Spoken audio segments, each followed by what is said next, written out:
Second की उड़ान, एक विमान, एक इमारत, हजारों जिंदगियां खो गई। 2 इंजन बंद, 241 यात्रियों की उड़ान थमी, एक रोमांचक सवाल बन गया। अहमदाबाद की उड़ान एक हादसा बनी, अब किसे दोष दे, पक्षी, इंजन या इंसान। 12 जून 2025 को अहमदाबाद एयरपोर्ट से लंदन के लिए रवाना हुई एयर इंडिया की फ्लाइट AI 171 कुछ ही सेकंड बाद एक भयानक हादसे का शिकार हो गई। बोइंग 707-8 ड्रीम लाइनर विमान ने उड़ान भरते ही तेजी से ऊंचाई खो दी और पास के मेडिकल कॉलेज की छात्रावास इमारत से जा टकराया।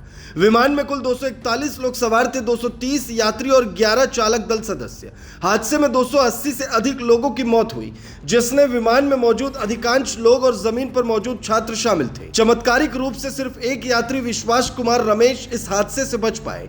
इस दुखद घटना ने न केवल पूरे देश को झकझोर दिया, बल्कि वैश्विक स्तर पर भी सवाल खड़े कर दिए कि आखिर इतनी आधुनिक तकनीक से लैस विमान इस तरह से क्रैश कैसे कर गया। इस हादसे के पीछे जो संभावित कारण सामने आए हैं, वे न सिर्फ चिंता पैदा करते हैं, बल्कि भारतीय विमानन सुरक्षा व्यवस्था को लेकर गंभीर सवाल उठाते हैं। सबसे पहला कारण था इंजन का अचानक फेल हो जाना। शुरुआती जांच में यह पुष्टि हुई है कि टेक ऑफ के कुछ ही सेकंड बाद दोनों इंजन ने काम करना बंद कर दिया। एयरक्राफ्ट के राम एयर टरबाइन यानी RAT की तैनाती, जो सिर्फ इमरजेंसी में होती है, इससे साबित होता है कि पावर लॉस बहुत गंभीर था। इसने विमान को उड़ान में स्थिर रखने वाले सभी मुख्य सिस्टम को प्रभावित किया और पायलट किसी भी तरह विमान को नियंत्रित कर नहीं सके। दूसरा बड़ा कारण फ्लैप और लैंडिंग गियर का अनुचित कॉन्फ़िगरेशन बताया जा रहा है।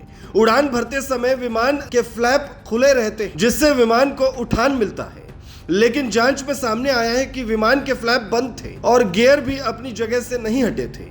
यह टेक ऑफ के लिए जरूरी एरोडायनामिक्स को बिगाड़ता है और खासकर तब जब इंजन पहले से ही पावर नहीं दे रहा हो। स्थिति और भयावह हो जाती है। एक और कारण जो विशेष रूप से चर्चा में रहा है, वो है पक्षी टकराव। अहमदाबाद एयरपोर्ट को पहले से ही पक्षी टकराव के लिए हाई रिस्क माना जाता है। पिछले 5 वर्षों में यहां 319 से अधिक बर्ड स्ट्राइक की घटना दर्ज की गई है। यह संभावना भी व्यक्त की गई है कि टेक ऑफ के दौरान किसी पक्षी से टकराकर इंजन क्षतिग्रस्त हो गया हो, जिससे दोनों इंजन बंद हो गए। हालांकि इस पर अभी आधिकारिक पुष्टि नहीं हुई है, लेकिन विमान के मलबे में पक्षी के पंखों और जैविक अवशेषों की खोज इस आशंका को बल देती है। तकनीकी रखरखाव में चूक भी इस दुर्घटना के संभावित कारणों में से एक मानी जा रही है। विमान में लगे GE Gen X engine, flight control system और इलेक्ट्रॉनिक मॉड्यूल की गंभीर जांच की जा रही है। कुछ विसल ब्लोअर ने यह दावा किया है कि विशेष विमान में पिछले साल ही तकनीकी खामी देखी गई थी, लेकिन एयरलाइन ने उस समय इसे नजरअंदाज किया। यदि यह दावा सही पाया गया तो यह लापरवाही सीधे सीधे सैकड़ों जानों की कीमत बन गई। अंतिम लेकिन बेहद अहम कारण मानव त्रुटि की संभावना है। पायलट दोनों ही अत्यधिक अनुभवी थे, लेकिन इस बात की संभावना से इनकार नहीं किया जा सकता कि स्थिति की गंभीरता को भांपने में देरी हुई या फ्लैप और गियर की स्थिति में कोई मानवीय चूक हुई हो। हालांकि इस पर अंतिम निष्कर्ष तब आएगा जब कॉकपिट वॉइस रिकॉर्डर और फ्लाइट डेटा रिकॉर्डर की विश्लेषणात्मक रिपोर्ट आएगी। फिलहाल जांच एजेंसियों DGCA, NTSB, AAIB और CBI इस हादसे की संयुक्त जांच कर रही है।